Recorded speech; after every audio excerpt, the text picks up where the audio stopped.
تعرف ان فيثاغورس ما طلعش بتاع مثلثات، ده كان عايز يعمل دين جديد.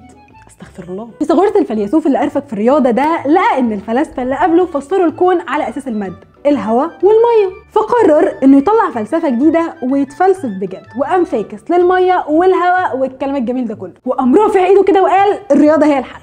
ايه؟ ومش بس كده، ده حتى الموسيقى يا اخي ما سابهاش في حالها، وقدر انه يعبر بيها بالارقام والمعادلات الرياضيه. نسمع نوتة بالمعادله، وقام قايل ان اصل الكون كله الرياضيات. دحيح قوي فيثاغورس ده. ومش بس كده كمان، بقى يدي معاني للارقام. رقم 1 ربك هو الواحد اصل كل شيء. رقم 2 يعني البنات. رقم 3 يعني الرجاله. ما تسهل الدنيا علينا يابا مالك. فيثاغورس خلى فلسفته غامضه شويه لدرجه انه اخترع دين جديد. في القرن السادس قبل الميلاد فيثاغورس عمل مدرسه وجمع فيها تلامذته، وقعد بقى يفهمهم الدين الجديد والفلسفه والرياضه وشويه الالحاد اللي هو بيديهولهم ده. وقام حاطط للمدرسه دي قواعد وحرم عليهم حاجات زي اكل الحيوانات، يعني ممنوع تطلب شاورما لحمه او فراخ. وده مش رأفة منه ولا حاجه بالحيوانات، ده هو بس مؤمن بتناسخ الارواح، يعني ممكن تلاقي صرصار عادي ماشي يبقى ابن خالتك. المهم ان فيثاغورس من اكتر الشخصيات المؤثره في التاريخ وفي الفن وفي الفلسفه، بس هو بالنسبه لك مثلث عادي.